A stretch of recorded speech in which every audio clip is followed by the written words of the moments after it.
ശ്രീ മഹേശ്വരി നമഃ. എല്ലാ സജ്ജനങ്ങൾക്കും എൻ്റെ വിനീത നമസ്കാരം. ദേവീ കൃപ എല്ലാവരിലേക്കും അനുസ്യൂതം ചൊരിയട്ടെ എന്ന് പ്രാർത്ഥിക്കുന്നു. എല്ലാവർക്കും ദേവീ കടാക്ഷം ഉണ്ടാകട്ടെ. നമുക്കിന്ന് 7ാമത്തെ ശ്ലോകം നോക്കാം. വൈകൃതിക രഹസ്യം, അതായത് രഹസ്യത്രയങ്ങളിലെ 2ാമത്തെ രഹസ്യമാണ് വൈകൃതിക രഹസ്യം. ഇതിൽ ദേവിയുടെ രൂപത്തെയും ആരാധനാവിധികളെയുമാണ് വർണ്ണിച്ചിരിക്കുന്നത്.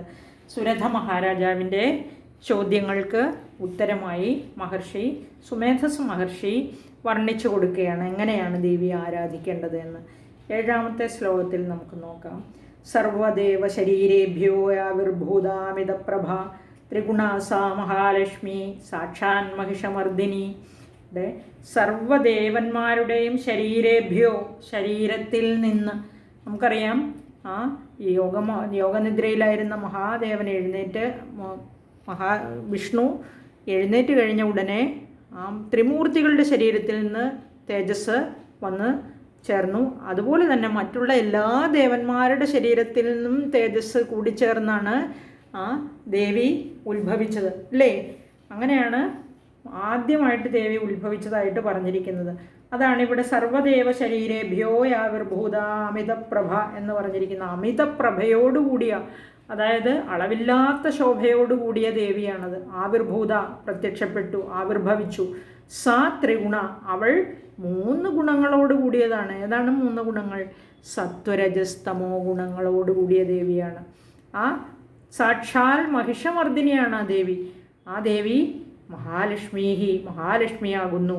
സകല ദേവന്മാരുടെയും ശരീരങ്ങളിൽ നിന്ന് അളവില്ലാത്ത പ്രഭയോടുകൂടി പ്രത്യക്ഷപ്പെട്ട ആ ദേവി മഹേശ്വരി സത്വരജസ്തമോ ഗുണങ്ങളോടുകൂടിയവളും സാക്ഷാൽ മഹിഷാസുരമർദിനിയുമായ മഹാലക്ഷ്മിയാകുന്നു എന്നാണ് 7ാമത്തെ ശ്ലോകത്തിൽ പറഞ്ഞത്. സർവദേവ ശരീരേഭ്യോ ആവിർഭൂതാമിതപ്രഭ ത്രിഗുണാസാ മഹാലക്ഷ്മി സാക്ഷാൻ മഹിഷമർദിനി. ഇനി 8ാമത്തെ ശ്ലോകം നോക്കുക. ശ്വേതാനന നീലഭുജ സുശ്വേതസ്ഥനമണ്ഡല രക്തമധ്യ രക്തപാത നീലജംഘോരുന്മത. ഇവിടെ ഓരോന്നായിട്ട് വർണ്ണിച്ചിരിക്കുകയാണ് ദേവിയുടെ പ്രത്യേകതകൾ. സാ എന്ന് പറഞ്ഞാൽ ആ മഹാലക്ഷ്മി ദേവി ശ്വേതാനന, അതായത് നല്ല നിർമ്മലമായ മുഖത്തോടു കൂടിയവൾ. ശ്വേതം വെളുപ്പാണ്. ഇവിടെ ആ വെളുത്ത മുഖം എന്ന് നല്ല ഭംഗിയുള്ള മുഖത്തോട്, നിർമ്മലമായ മുഖത്തോടു കൂടിയവൾ എന്ന് ഉദ്ദേശിക്കുക. നീലഭുജ എന്ന് പറഞ്ഞാൽ നീല നിറത്തിലുള്ള കൈകളാണ് പറഞ്ഞിരിക്കുന്നത്. സുശ്വേതസ്ഥനമണ്ഡല, അതുപോലെ തന്നെ വെളുത്തിരിക്കുന്ന സ്ഥനമണ്ഡലങ്ങൾ, ഉയർന്ന സ്ഥനങ്ങളെയാണ് സ്ഥനമണ്ഡലങ്ങൾ എന്ന് പറഞ്ഞിരിക്കുന്നത്. സ്ഥനങ്ങൾ അങ്ങനെ ഉയർന്നിരിക്കുന്നു. അതുപോലെ തന്നെ മധ്യഭാഗം, ശരീരത്തിൻ്റെ മധ്യഭാഗം രക്തനിറത്തിലുള്ള മധ്യപ്രദേശത്തോടു കൂടിയവളാണ്. ശരീരത്തിൻ്റെ മധ്യഭാഗം അരക്കെട്ടിന് മുകളിലുള്ള ഭാഗമാണ്, നെഞ്ചിന് താഴെയുള്ള ഭാഗമാണ്. ഇടുങ്ങിയ അരക്കെട്ടിനെയാണ് രക്തമധ്യ എന്ന് പറഞ്ഞിരിക്കുന്നത്. അതുപോലെ തന്നെ പാദങ്ങൾ രക്തപാത, ആ ചുവന്ന നിറത്തോടു കൂടിയ പാദങ്ങളാണ് ദേവിക്കുള്ളത്. നീലജംഘോരുഹു, ജഘനവും അതുപോലെ തന്നെ ഊരുക്കളും നീല നിറത്തോടു കൂടിയവളാണ്. മുഴങ്കാലുകൾ അതുപോലെ തന്നെ തുടകളും നീല നിറത്തോടു, കൈകളും നീല നിറത്തോടു കൂടിയവളായിരുന്നു, അല്ലേ? ഉന്മത എന്ന് പറഞ്ഞാൽ ഉത്കൃഷ്ടമായ ഉത്തമമായ മതം അഹങ്കാരമാണ്. അതായത് വേണ്ടത്ര അഹങ്കാരത്തോടു കൂടിയ മതത്തോടു കൂടിയവളാകുന്നു എന്നാണ് പറഞ്ഞിരിക്കുന്നത്. ഉത്കൃഷ്ടമായ മതത്തോടു കൂടിയവളാകുന്നു. മുഖത്തിന് ഈ ശിവാംശം ഉള്ളതുകൊണ്ടാണ് മുഖത്തിന് വെളുപ്പ് പറഞ്ഞിരിക്കുന്നതെന്നാണ് പറഞ്ഞിരിക്കുന്നത്. അതുപോലെ തന്നെ ആ ശിവാംശം ഉള്ളതുകൊണ്ടാണ് നൈർമല്യം കൂടുതൽ പറഞ്ഞിരിക്കുന്നത്. ഇങ്ങനെ തന്നെ അനുസരിച്ച് നമ്മൾ ദേവിയെ ധ്യാനിക്കുമ്പോൾ ഈ രൂപം മനസ്സിൽ വിചാരിച്ച് ധ്യാനിക്കണമെന്നാണ് പറഞ്ഞിരിക്കുന്നത്. ഇനി ശ്വേതാനന നീലഭുജ സുശ്വേതസ്ഥനമണ്ഡല രക്തമധ്യ രക്തപാത നീലജംഘോരുന്മത. ഇനി 9ാമത്തെ ശ്ലോകം നോക്കാം. സുചിത്രജഘന ചിത്രമാല്യ അംബര വിഭൂഷണ ചിത്രാനുലേപന കാന്തിരൂപ സൗഭാഗ്യശാലിനി. ആ ദേവിയെ വീണ്ടും വർണ്ണിച്ചിരിക്കുകയാണ്. സുചിത്രജഘന എന്ന് പറഞ്ഞിരിക്കുകയാണ്. സുചിത്രജഘന എന്ന് പറഞ്ഞാൽ ഏറ്റവും ആശ്ചര്യകരമായിരിക്കുന്നതാണ്. അത് നല്ല ആശ്ചര്യജനകമായിരിക്കുന്ന ജഘന പ്രദേശത്തോടു കൂടിയുള്ള അരക്കെട്ട്. ചിത്രമാല്യാംബര വിഭൂഷണ, മാലകൾ, അതുപോലെ തന്നെ മാലകളാണെങ്കിൽ മനോഹരങ്ങളായ ആ മാലകളോടുകൂടി വസ്ത്രങ്ങൾ, അമ്പരം വസ്ത്രമാണ്. ആ മാലകളും വസ്ത്രങ്ങളും ഒക്കെ വളരെ മനോഹരങ്ങളാണ്. ആഭരണങ്ങളും അതെ, എല്ലാം വളരെ ആ മനോഹരങ്ങളായ ആഭൂഷണങ്ങളോടും വസ്ത്രങ്ങളോടും കൂടിയവൾ. ചിത്രാനുലേപന എന്ന് പറഞ്ഞാൽ ആശ്ചര്യജനകമായിരിക്കുന്ന കുറിക്കൂട്ട്. ലേപനം എന്ന് പറഞ്ഞാൽ ശരീരത്ത് തേക്കുന്ന ദ്രവ്യങ്ങളെയാണ്, ലേപനം ചെയ്യുന്ന ദ്രവ്യങ്ങളെയാണ് കുറിക്കൂട്ട് എന്ന് പറയുന്നത്. പണ്ടത്തെ ഇതാണ്. അപ്പോൾ അങ്ങനെ ശരീരത്ത് ലേപനം ചെയ്യുന്ന ദ്രവ്യങ്ങളൊക്കെ വളരെ ആശ്ചര്യജനകമാണ്. കാന്തിരൂപ സൗഭാഗ്യശാലിനി. ഇത്രയും മാത്രമല്ല, ആ കാന്തി എന്ന് പറഞ്ഞാൽ ദേവിയുടെ ചുറ്റുമുള്ള പ്രഭ, അതുപോലെ തന്നെ ദേവിയുടെ ആകാര വൈശിഷ്ട്യം. സൗഭാഗ്യശാലിനിയാണ്. സൗന്ദര്യം കൊണ്ടും രൂപവിശേഷം കൊണ്ടും അവൾ വളരെയധികം സൗഭാഗ്യശാലിനിയാണ്, കാന്തിയാർന്നവളാണ്, ശോഭയേറുന്നവളാണ്. ആ രൂപസൗഭാഗ്യം എന്ന് പറഞ്ഞാൽ മറ്റെങ്ങുമില്ലാത്തതാണ് എന്നാണ് പറഞ്ഞിരിക്കുന്നത്. കൊണ്ടാടപ്പെട്ടവളാണ് എന്നാണ് പറഞ്ഞിരിക്കുന്നത്. എന്ന് പറഞ്ഞാൽ നമ്മളെല്ലാവരും ആ പുകഴ്ത്തത്തക്കവണ്ണം പുകഴ്ത്തപ്പെടേണ്ട രൂപസൗഭാഗ്യങ്ങളോട് കൂടിയ ദേവിയാണ് എന്നാണ് പറഞ്ഞിരിക്കുന്നത്. ഇനി അടുത്ത ശ്ലോകം നോക്കാം. അതിനു മുമ്പ് ഒന്നും കൂടെ വായിക്കാം. സുചിത്രജഘന ചിത്രമാല്യാംബര വിഭൂഷണ ചിത്രാനുലേപന കാന്തിരൂപ സൗഭാഗ്യശാലിനി. ഇനി 10ാമത്തെ ശ്ലോകം. അഷ്ടാദശഭുജാ പൂജ്യ സഹസ്രഭുജാ സതി ആയുധാന്യത്ര വക്ഷ്യന്തേ ദക്ഷിണാധകരക്രമാത്. ഇനി ദേവിയുടെ കയ്യിലുള്ള ആയുധങ്ങളെക്കുറിച്ചാണ് പറഞ്ഞിരിക്കുന്നത്. ആ മഹാലക്ഷ്മി ദേവി അഷ്ടാദശഭുജയാണ്. അഷ്ടാദശം എന്ന് പറഞ്ഞാൽ 18 കൈകളോടുകൂടിയ ദേവിയാണ് ഇവിടെ. പൂജിക്കപ്പെടേണ്ടവളാണ്. അതുപോലെ തന്നെ സഹസ്രഭുജ സതി ആയുധാന്യത്ര വക്ഷ്യന്തേ.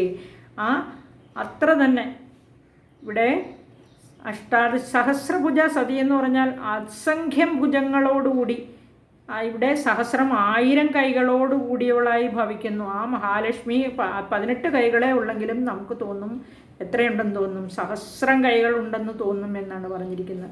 ആ അഷ്ടാദശഭുജ 18 കൈകളോടുകൂടിയവളെങ്കിലും നമുക്കെന്ത് നമ്മുടെ മുമ്പിൽ എങ്ങനെയാണ് കാണുന്നത്? സഹസ്രം കൈകളോടുകൂടി, സഹസ്രം അസംഖ്യം, സഹസ്രഭുജ സതി. ആ സതീദേവിയായിട്ടാണ്. പൂജിക്കപ്പെടുവാൻ യോഗ്യയാണ്. അതുപോലെ തന്നെ അത്ര ഇവിടെ ദക്ഷിണാധ കരക്രമാൽ എന്ന് പറഞ്ഞാൽ ദക്ഷിണ അധഹ കരക്രമാൽ എന്ന് പറഞ്ഞാൽ വലതുവശത്തെ, ഇങ്ങനെ വലതുവശത്ത് നിന്ന് നമ്മൾ നോക്കുമ്പോൾ നമ്മുടെ നേരെ ദേവി തിരിഞ്ഞു നിൽക്കുകയാണെങ്കിൽ നമ്മൾ വലതുവശം എന്ന് പറഞ്ഞാൽ നമ്മുടെ ഇടതുവശമാണ്. ദേവിയുടെ വലതുവശത്തെ കരത്തിൽ താഴെ അധഹ എന്ന് പറഞ്ഞാൽ ഏറ്റവും താഴത്തെ കരത്തിൽ നിന്ന് തൊട്ട് നമ്മൾ നോക്കണം എന്തൊക്കെ ആയുധങ്ങളാണെന്ന്. വലതുവശത്തെ താഴത്തെ കൈ മുതൽ ആയുധാനി വക്ഷ്യന്തേ, ആയുധങ്ങളെ പറയപ്പെടുന്നു. ക്രമേണ പറയാമെന്നാണ് പറഞ്ഞിരിക്കുന്നത്. ഇനി അടുത്ത ശ്ലോകത്തിൽ ആ ആയുധങ്ങൾ ഏതൊക്കെ കൈകളിൽ, കൈകൾ എങ്ങനെയാണെന്ന് പറഞ്ഞു. ക്രമം ക്ലോക്ക് വൈസ് ആയിട്ട് ഏറ്റവും താഴത്തെ കൈ, അതിന് മുകളിലത്തെ അങ്ങനെ വലതുവശത്തേക്ക് ഇങ്ങനെ, വലതുവശത്തുനിന്ന് ഇടതുവശത്തേക്ക് മുകളിൽ താഴേക്ക് ഇങ്ങനെ വരും. അതാണ് പറഞ്ഞിരിക്കുന്നത്. അഷ്ടാദശഭുജാ പൂജ്യ സഹസ്രഭുജാ സതി ആയുധാന്യത്ര വക്ഷ്യന്തേ ദക്ഷിണാധകരക്രമാൽ. വലതുവശത്തെ താഴത്തെ കൈ മുതൽ ക്രമേണ ആ കരങ്ങളിൽ വഹിച്ചിട്ടുള്ള ദേവിയുടെ മനോഹരങ്ങളായ 18 കൈകളിലും വഹിച്ചിരിക്കുന്ന ആയുധങ്ങളെ പറയാം എന്ന് പറഞ്ഞിരിക്കുന്നു. ഈ 11ാമത്തെ ശ്ലോകം. അക്ഷമാല ചകമലം ബാണോ വികുലിശം ഗദ ചക്രം ത്രിശൂലം പരശു ശംഖോ ഖണ്ഡാ ചപാശക ശക്തിർദണ്ഡശ്ചർമ്മജാപം പാനപാത്രം കമണ്ഡലുഃ അലങ്കൃതഭുജാമേഭിരായുധൈഃ കമലാസനാം സർവദേവമയീമീശാം മഹാലക്ഷ്മീമിമാം നൃപഃ പൂജയേ സർവദേവാനാം സലോകാനാം പ്രഭുർഭവേത്. ഇവിടെ ദേവിയെ പറഞ്ഞിരിക്കുന്നത് അക്ഷമാല, ആ ദേവിയുടെ കയ്യിലിരിക്കുന്ന മാല. കമലം താമരപ്പൂവ്, ബാണം എന്ന് പറഞ്ഞാൽ അമ്പ്, അസി വാൾ, കുലിശം എന്ന് പറഞ്ഞാൽ അത് വേറെ ഒരു ആയുധമാണ്. കുലിശം എന്ന് പറഞ്ഞിരിക്കുന്നത് വജ്രായുധത്തിനെയാണ് ഇവിടെ ഉദ്ദേശിച്ചിരിക്കുന്നത്, കുലിശം. അതുപോലെ അത് ഈ വാള് പോലെയുള്ള, ചുരിക പോലെയുള്ള ഒരു ആയുധമാണ് ഈ കുലിശം എന്ന് ഉദ്ദേശിച്ചിരിക്കുന്നത്. ചുരിക എന്ന് പറഞ്ഞാൽ നമുക്കറിയില്ലേ, കഠാരി പോലെയുള്ളത്. അതാണ് ശരിക്കും ഇവിടെ വജ്രായുധം എന്നാണ് എഴുതിയിരിക്കുന്നത്. ഓരോ ബുക്കിലും ഓരോ രീതിയിലാണ് എഴുതി കാണുന്നത്. എന്തായാലും നമ്മൾ ആ കുലിശം എന്ന് വിചാരിച്ചാൽ മതി. ഗദ, ചക്രം, ത്രിശൂലം ഇതെല്ലാം നമുക്കറിയാം. പരശു എന്ന് പറഞ്ഞാൽ മഴുവാണെന്നറിയാം. ശംഖം ഖണ്ഡ മണിയാണെന്നറിയാം. പാശക എന്ന് പറഞ്ഞാൽ പാശം, കയറാണ്. ശക്തി എന്ന് പറഞ്ഞാൽ വേല്. ദണ്ഡ് എന്ന് പറഞ്ഞാൽ വലിയ വടിയാണ്.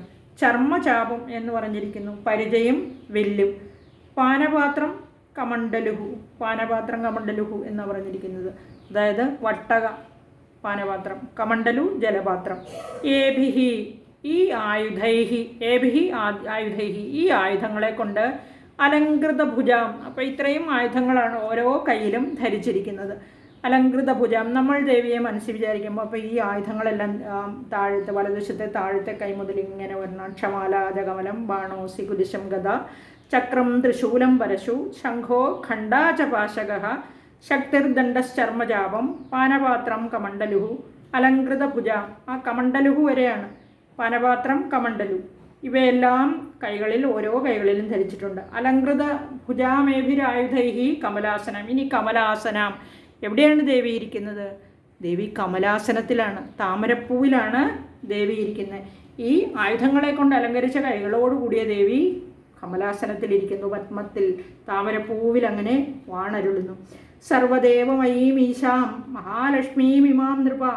സർവദേവമയി എന്ന് പറഞ്ഞാൽ ഇവിടെ ഈ ലോകത്തിലുള്ള ഈ ഈശാം എല്ലാ ലോകത്തിനും നാഥയായിട്ടിരിക്കുകയാണ്. സർവദേവമയും എന്ന് പറഞ്ഞാൽ സകല ദേവസ്വരൂപിണിയാണ് ദേവി. എല്ലാ ദേവന്മാരും ദേവിയിൽ അങ്ങ് സമാഹിതമായിരിക്കുകയാണ്. അപ്പോൾ ഇമാം മഹാലക്ഷ്മിയും ഈ മഹാലക്ഷ്മി, അങ്ങനെയുള്ള ഈ മഹാലക്ഷ്മിയെ പൂജയേത് സഹ. എവനാണോ പൂജിക്കുന്നത്, ആരാണോ പൂജിക്കുന്നത് അവൻ സർവദേവാനാം ലോകാനാം എല്ലാ ലോകങ്ങൾക്കും സർവദേവാനാം സർവദേവന്മാർക്കും പ്രഭു ഭവേൽ പ്രഭുവായി ഭജിക്കും. പ്രഭു എന്ന് പറഞ്ഞാൽ ഈശ്വരൻ അല്ലേ? പ്രഭു ഈ ദേവന്മാർക്കും മുകളിലായിരിക്കും അവൻ്റെ സ്ഥാനം എന്നാണ് പറഞ്ഞിരിക്കുന്നത്. അല്ലയോ രാജാവേ, ജപമാല, പത്മം, ശരം, വാൾ. ശരം എന്ന് പറഞ്ഞാൽ അമ്പ്, വാൾ, വജ്രായുധം, ഗദ, ചക്രം, ത്രിശൂലം, കോടാലി, ശംഖ്, മണി, പാശം, വേൽ, ദണ്ഡം, പരിച, വില്ല്, വട്ടക, ജലപാത്രം, ഇങ്ങനെ ഓരോ കൈകളിലും ക്രമേണ ഈ ആയുധങ്ങളെ വഹിച്ചുകൊണ്ട്, അതായത് ഈ ആയുധങ്ങളെ കൊണ്ട് അലങ്കരിക്കപ്പെട്ടിരിക്കുകയാണ് ദേവിയുടെ 18 കൈകളും. അങ്ങനെയുള്ള ദേവി പത്മാസനത്തിലിരിക്കുന്നു, അതായത് താമരപ്പൂവിലിരിക്കുന്ന ഈ ദേവിയെ ആരാധിച്ചാൽ, ആ സകല ദേവസ്വരൂപിണിയായ ഈ ദേവിയെ ആരാധിച്ചാൽ, ജഗത്തിന് സർവനാഥയായിട്ടിരിക്കുന്ന ഈ ദേവിയെ ആരാധിച്ചാൽ, ഈ മഹാലക്ഷ്മിയെ പൂജിക്കുന്നവൻ സകല ദേവന്മാർക്കും സകല ലോകങ്ങൾക്കും പ്രഭുവായി തീരും എന്ന് പറഞ്ഞിരിക്കുകയാണ്. നന്ദി, നമസ്കാരം. നമുക്ക് മഹാദേവിയെ സ്മരിച്ചുകൊണ്ട് നമുക്ക് അടുത്ത വീഡിയോയിൽ കേൾക്കാം വീണ്ടും. എല്ലാവർക്കും നന്ദി, നമസ്കാരം.